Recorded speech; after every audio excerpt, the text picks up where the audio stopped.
Good morning to everyone, student. Here we are going to see exercise 8.1 from the chapter number 8 NCERT book class 8th. So as you know that in the previous video we had already seen all the formulas which will be used in this chapter. There is no definition for this chapter, only we have seen all the definitions, isn't it? So here we are going to start exercise 8.1, question number 1.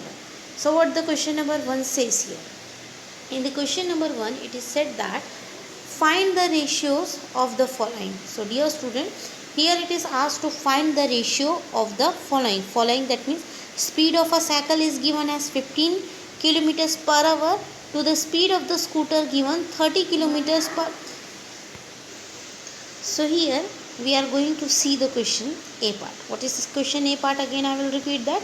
Speed of a cycle 15 kilometers per hour to the speed of a scooter 30 kilometers per hour. B part question, what it is? That is 5 meter to 10 kilometers. Then C part question is 50 paise to 1 rupees. So dear student, what is a ratio is? Ratio is a two comparing quantities, that is A is to B, isn't it? This is a ratio. The two comparing quantities is compared when their units are same. So as you can see here the first A part question 15 km per hour it is given, and the denominator, that is scooter, speed of a scooter is given as 30 km per hour. So here both the units are same, so easily it can be comparable.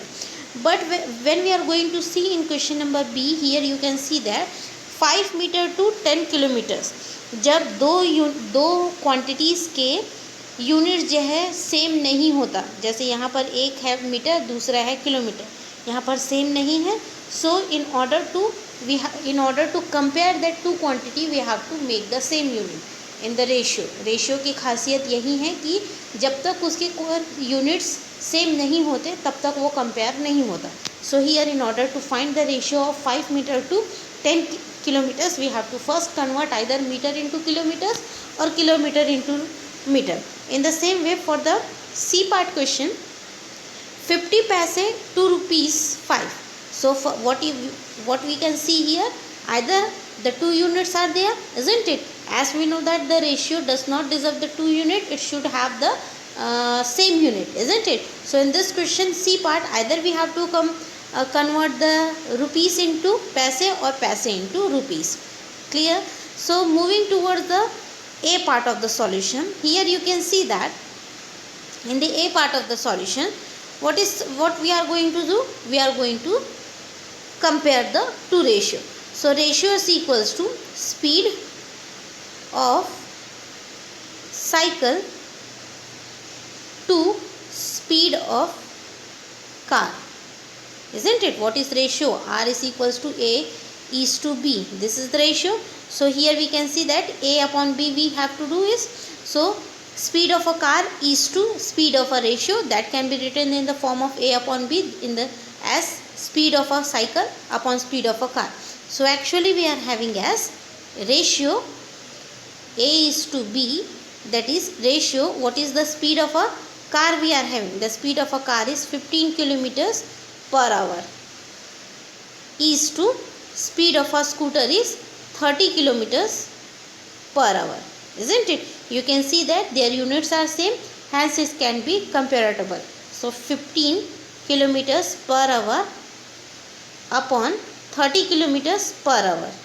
So here you can see that kilometers per hour, the unit from the numerator denominator will get cancelled, as 15 ones are and 15 twos are 30. So what will be the ratio is? The ratio is 1 upon 2, that is in the form of fraction. So we are going to write in the form of ratio. So it will become 1 is to 2. So what the ratio we are finally used to find out between the speed of a cycle and the speed of a car, that is ratio is 1 is to 2. Clear? Then here in the B part question. In the B part question you can see that what is given here, student? Here in this B part question it is given as 5 meter to 10 kilometer. This is the ratio given. You can see there units are different. So here what we are going to do? We are going to convert. Okay. So as we know that 1 kilometer is equals to 1000 meter we are having. So here either convert the 5 meter into kilometer or kilometer into 5.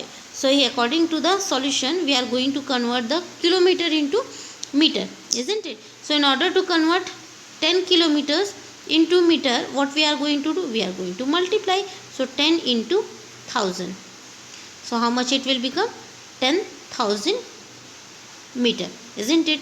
Now you can see that 5 meter is to, in place of 10 kilometers we can write it 10 kilometers, we can write it as a 10,000 meter. Now 5 meter upon 10,000 meter, isn't it? So meter from the numerator with denominator will get cancelled. 5 ones are and 5 twos are, it will be 2000. So what is the ratio we will get? The ratio we will get as 1:20,000. Clear everyone? Then the C part question. What is the C part question we are having? Since it is given as 50 paise to rupees 5, and as we know that 1 rupees is equals to 100 paise we are having. So we have to convert what? We have to convert the rupees into paise. In order to convert rupees into paise, 5 will be multiplied with 100 so that it will be converted in the form of paise. Now 50 paise to 500 paise. Okay. Now we can see that their units are same. Hence it can be written in the form of a fraction. So here paise will get cancelled. 0 will get cancelled. What is the number left out? The number is 5 upon 50. It will be get cancelled as 1s in the table of 5, and here it will be 10s. So what is the ratio we will get? The ratio we will get as 1:10. Clear everyone? So required ratio, we are going to see question number 2, and what is given in question number 2, that convert the following ratio to percentage. So dear student, here it is said to convert the ratio into a percentage, isn't it? So here what is the ratio we are having? Ratio is 3:4. The ratio can be written as in the form of fraction as 3/4. Now this fraction we have to convert it in the form of a percentage. As you know that to convert any fraction, any decimal, any number into the form of a percentage, what we are going to do? We are going to multiply by 100%. Isn't it? Last year the same question is also there for class 7. This year also we are having the same. So 3 into 100, it will be 300/4. Now we can cancel it. 2s are, here it will become 2s are 1, 5, 0, 50. Isn't it? Now 1, here it will become 75. So the ratio, it is 3:4 is converted into the form of a percent, that is 75%. Clear everyone? Understood? Now moving toward the B part of the question. What is given in the B part of the question? That is 2:3. So the ratio 2:3 can be written in the form of 2/3, and as we know that this fraction or the ratio, we have to convert it into the form of percent. So in order to convert the ratios into the form of a percent, first the ratio is being written in the form of numerator upon denominator, and then it will be multiplied with 100. So here it will become 200/3 percentage. When we are going to divide it, it will become in the form of a mixed fraction form, that is 66 2/3%. Clear? Now how to divide that number? That is 200 will be divided by 3, isn't it? Now 21 comes in the table of 3, which is more than 20. So we are going to take as 18. So 18 comes in the table of 3. How many times? 6 times. Now here it will be get cancelled. Again 20 left out. Now 20 again comes in the table of 18 comes in the table of 3. How many times? 6 times. So here 20 will be subtracted with 18. Again 2 is left, isn't it? So this 2 we are going to write in the form of a mixed fraction form. So what the quotient we are getting here? 66, isn't it? Remainder we are getting as 2, and dividend is 3. Divisor is 3. So we can write this in the mixed fraction form as 66 upon, that is, so here we can see that after dividing that number, What is the number we were getting? That 66, 2 upon 3%. Since here after dividing the 200 is being divided with the number 3. So here 18 comes how many times? 6 times.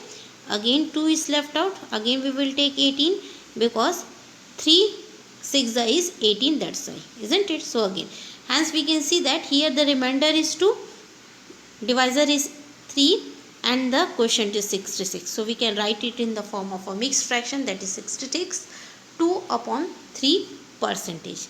Hence we can say that the ratio 2:3 we had converted into the form of a fraction as 66 2/3%. Dear student, you can write this in the form of a decimal also. Clear? As you know that decimal में कभी भी percent नहीं होता. That's why we are going to write at 66 2/3 in the form of a fraction. So moving toward the next question, we are having question number 3. Now in the question number 3 we can see that here 72% of students are good in mathematics. How many are not good in mathematics? So here it is already given that 7 out of 100% student, my 100% student will be there na, out of 100% student 72% of the students, 72% of 25 students are good in maths. Okay, then how many are good, not good in maths? So what you have to do for that, you have to subtract 100 minus 72. Why we are going to do that? Because we know that the total percent will be 100 itself, isn't it? किसी भी चीज़ का जब हम total percent निकालते हैं तो वो 100% ही होगा. 100% out of 100%, 72% students are good in mathematics. So which are not good in mathematics, for that what you are going to do? 100 will be subtracted with 72, so that you will get the answer as a 28. Now 28% students are not good in mathematics, isn't it? Now those who are not good in the mathematics, their number we have to find out. So 28% of 25 students. So in order to find 28% of 25 students, what we are going to do? We are going to do the calculation. So 25% of 28% of 25. So 28% will be written as 1 upon 100 of, that means into 25. So here you can do the calculation as 28 upon 100 into 25. So 25 ones are, and here it will be get cancelled by the table of 25. If you will get cancelled, it will be 50, then 4, isn't it? So 1/4 it will be get cancelled. Now again you can cancel by the table of 2. Here 1 4, then again 1 7. Hence you can see that after doing the calculation, the answer will become 7. So you can say that thus 7 students are not good in mathematics. Clear, student? So here we are going to end our video. The rest of the question we are going to do in the next video. So dear students, thank you everyone.